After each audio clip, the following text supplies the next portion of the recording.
Have you ever walked into a room and immediately felt out of place? Or maybe you've had a conversation that left you wondering, did I say the right thing? Did they understand me? We've all been there. Social intelligence is the quiet superpower that helps us navigate these moments with confidence, clarity, and connection. Today, we're diving deep into what it means to be socially intelligent, not just in theory, but in real life. This isn't about being extroverted or charming.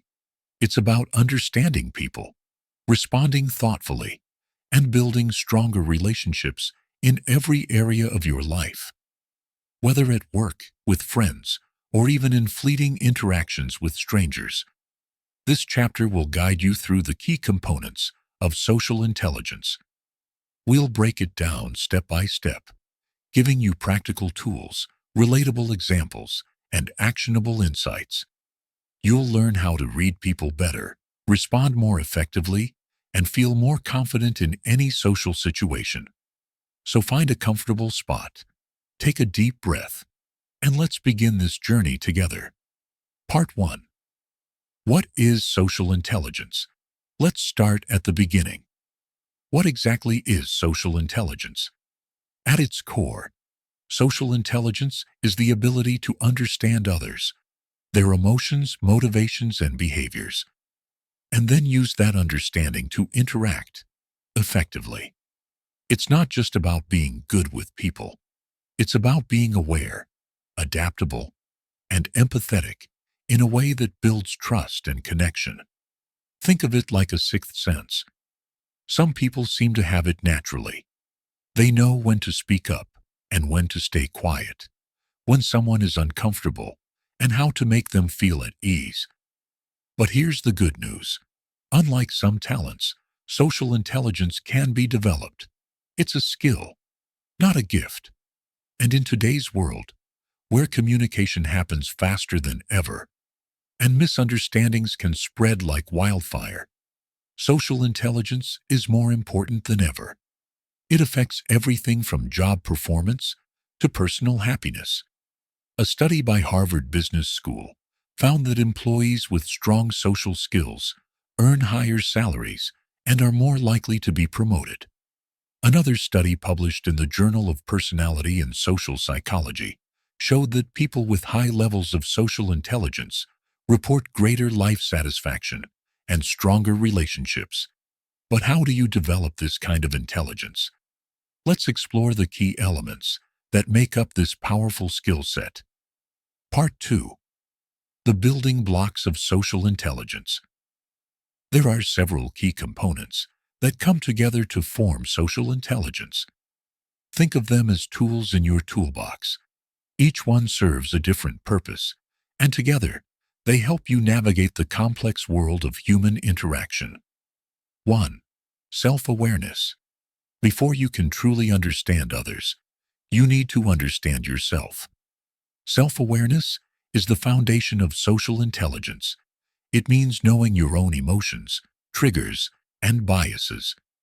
When you're self-aware, you're less likely to project your feelings onto others or react impulsively in tense situations. For example, imagine you're in a meeting and someone criticizes an idea you worked hard on. If you're not self-aware, you might react defensively, shutting down the conversation and damaging the relationship.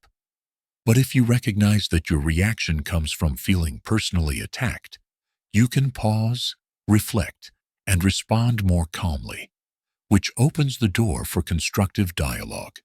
2. Empathy. Empathy is the ability to put yourself in someone else's shoes, to see the world from their perspective, and feel what they're feeling. It's not just about sympathy. It's about truly connecting with another person's experience. Empathy allows you to respond to people in a way that makes them feel heard and understood. And when people feel understood, they're more likely to open up, collaborate, and trust you. A great example of empathy in action is customer service. The best customer service representatives don't just solve problems. They acknowledge the frustration, apologize sincerely, and offer solutions with compassion. That's empathy at work. 3. Emotional regulation. We all feel emotions, sometimes intense ones. Emotional regulation is the ability to manage those emotions in a healthy and productive way. It's about staying calm under pressure, controlling impulses, and expressing feelings appropriately. Without emotional regulation, even the most well-meaning person can come across as harsh, impatient, or unapproachable. On the other hand, when you can regulate your emotions, you create space for thoughtful responses rather than knee-jerk reactions. Imagine you're in a heated discussion with a colleague. Your heart is racing, your face is flushed, and you feel like shouting. Instead of reacting in the moment, you take a deep breath, count to 5, and choose your words carefully. That small act of emotional regulation can de-escalate tension and lead to a much better outcome. Observation and perception. Reading people isn't just about what they say. It's about noticing tone, body language, facial expressions, and context. Observation and perception allow you to pick up on subtle cues that tell you how someone is really feeling, even if they don't say it outright. For instance, someone may smile and say, "I'm fine," but their shoulders are tense, their voice is flat, and they won't make eye contact. Those nonverbal signals suggest otherwise. Being able to notice and interpret these signs is a crucial part of social intelligence. 5. Adaptability. No two people are the same. Adaptability is the ability to adjust your communication style based on who you're talking to and the situation at hand. It's about recognizing cultural differences, personality types, and social norms, and adapting accordingly. For example, you wouldn't speak to a client the same way you'd speak to a close friend, nor would you give a presentation the same way in a boardroom as you would in a casual team huddle. Adapting your approach shows respect and increases the chances of successful communication. Part 3. How to improve your social intelligence. Now that we've covered the key components, let's talk about how to actually improve your social intelligence. Like any skill, it takes practice, reflection, and intentionality. Here are some proven strategies to help you grow. 1. Practice active listening. One of the most powerful ways to build social intelligence is through active listening. That means fully focusing on the speaker, asking clarifying questions, and reflecting back what you hear. Too often, we listen just enough to wait for our turn to talk. But true listening involves engagement, nodding, making eye contact, and showing genuine interest. When people feel listened to, they feel valued, and that's the first step toward building trust. Here's a simple exercise. Next time you're in a conversation, try not to interrupt at all. Let the other person finish speaking before you respond. You might be surprised by how much richer the conversation becomes. 2. Ask open-ended questions. Instead of sticking to yes or no questions, ask open-ended ones that invite deeper thinking and sharing. Questions like, what made you decide to pursue that career path? How did that experience affect you? What do you think needs to change for this project to succeed? These kinds of questions show curiosity and respect, and they encourage meaningful dialogue. 3. Observe without judgment. When you observe others, try to do so without jumping to conclusions. So much of what we interpret comes from our own assumptions and biases. By practicing neutral observation, simply noticing behavior without labeling it, you open yourself up to a more accurate understanding of the person and the situation. Next time you're in a group setting, take a few minutes to silently observe the dynamics. Who seems engaged? Who looks disinterested? What patterns do you notice in how people interact? Just observing can teach you a lot. 4. Reflect on your interactions. After a conversation or meeting, Take a moment to reflect. Ask yourself, did I communicate clearly? Did I listen actively? Did I respond appropriately to the emotions in the room? Was there anything I could have done differently? Reflection helps you identify areas for growth and reinforces what went well. 5. Learn from others. Surround yourself with people who have strong social skills and observe how they handle different situations. Pay attention to how they listen, how they adapt their tone, and how they resolve conflicts. Then, incorporate what you admire into your own style. You can also seek feedback from trusted friends or colleagues. Ask them how you come across in conversations. Are you approachable? Do you seem distracted? Do you dominate the conversation too or hold back too much? Honest feedback is invaluable. 6. Work on emotional awareness. Start paying attention to your own emotions throughout the day. When you feel frustrated, anxious, or excited, take a moment to name the emotion and consider why you're feeling it. This practice builds emotional awareness, which is essential for managing your reactions and connecting with others. Try journaling your emotions at the end of the day. Must write down how you felt during key interactions and what triggered those feelings. Over time, you'll begin to see patterns and gain insight into your emotional landscape. Part 4. Real-life applications of social intelligence. So far, we've talked a lot about theory and development. Now let's bring this to life with some real-world applications. Here are a few common scenarios where social intelligence can make a huge difference. 1. Navigating workplace conflicts. Conflict is inevitable in any workplace, but how you handle it can either escalate tensions or lead to resolution. Imagine two coworkers disagreeing over a project timeline. One wants to move forward quickly, while the other feels rushed. A socially intelligent leader doesn't just impose a decision. They facilitate a conversation. They listen to both sides, validate concerns, and help find a compromise that works for everyone. That kind of leadership builds respect and fosters collaboration. 2. Building rapport with new people. Whether you're starting a new job, attending a networking event, or joining a community group, social intelligence helps you connect with others quickly. Simple actions like remembering someone's name, commenting on something they mentioned earlier, or offering a compliment can go a long way. These gestures show that you're paying attention, and that builds rapport. Also, pay attention to shared interests. If someone mentions they love hiking, ask them about their favorite trails. If they mention they're learning a new language, express curiosity. Finding common ground is a powerful way to bond. 3.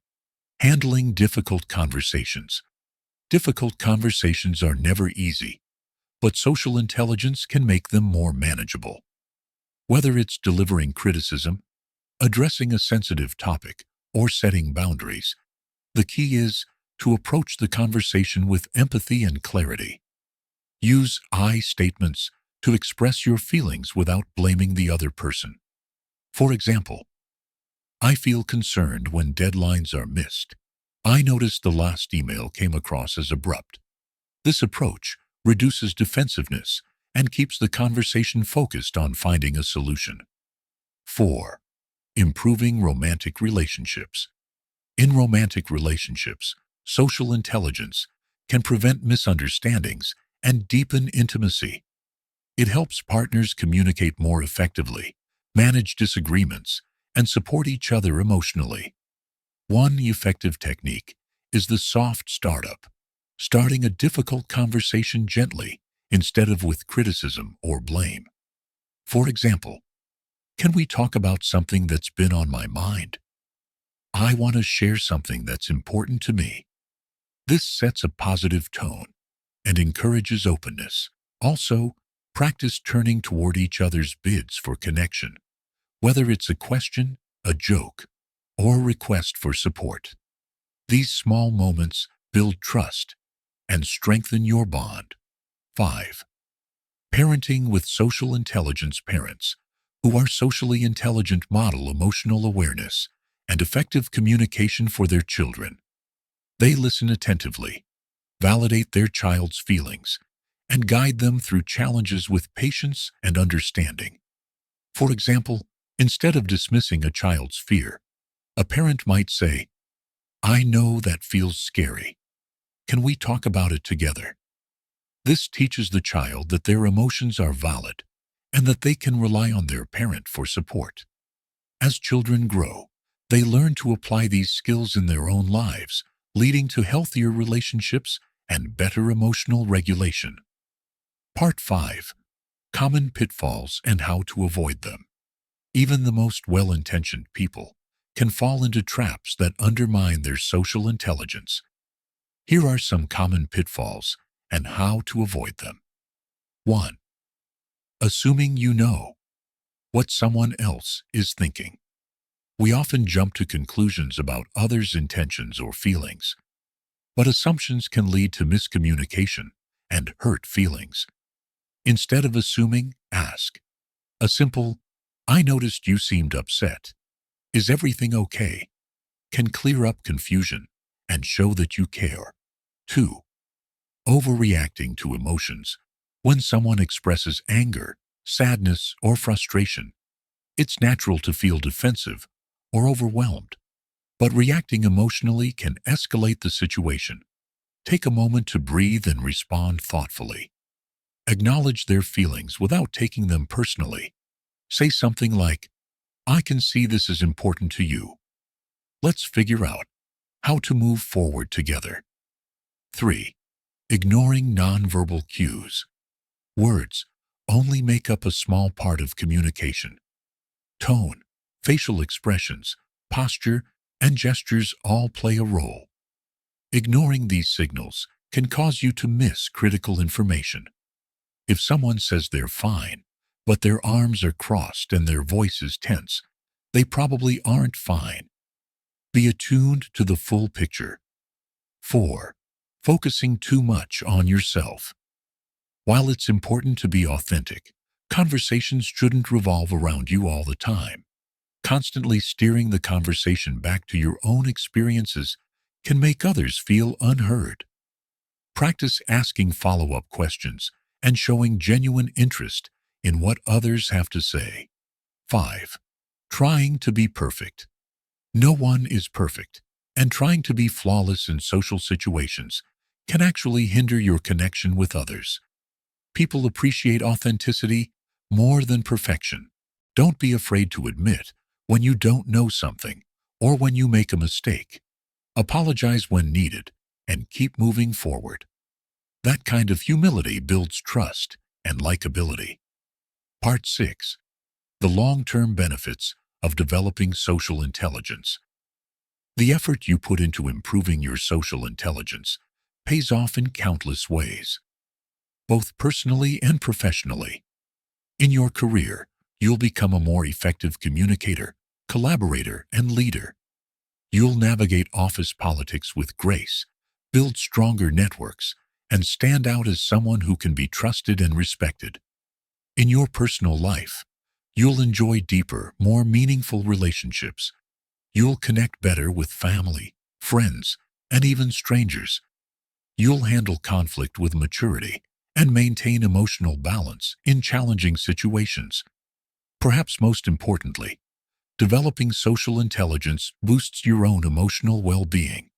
When you understand yourself and others better, you experience less stress, fewer misunderstandings, and more fulfillment in your daily interactions. And the beauty of social intelligence is that it grows over time. Every conversation, every disagreement, every moment of connection is an opportunity to learn and improve. Part 7. Final thoughts and next steps. Social intelligence is not about manipulation or pretending to be someone you're not. It's about being present, curious, and compassionate in your interactions. It's about showing up as your best self, not just for others, but for yourself too. As we wrap up this chapter, I want to leave you with a few final thoughts to carry with you. First, remember that everyone struggles with social situations at times. Even the most charismatic people have moments of doubt. The key is to keep learning and growing. Second, celebrate your progress. Every small step counts, whether it's holding eye contact a little longer, asking a thoughtful question, or pausing before reacting. These moments add up to big changes over time. Third, be patient with yourself. Developing social intelligence is a lifelong journey. There will be setbacks and awkward moments along the way, but every experience is a chance to refine your skills and deepen your understanding. Finally, surround yourself with people who inspire you. Learn from mentors, engage in conversations that challenge your thinking, and invest in relationships that uplift you. You already have the capacity to be socially intelligent. It's not about becoming someone else. It's about becoming more of who you truly are, in a way that connects you with others authentically and meaningfully. Thank you for joining me on this exploration of social intelligence. I hope this chapter has given you valuable insights, practical tools, and the motivation to continue growing. Until next time, stay curious, stay connected, and keep building those powerful human connections.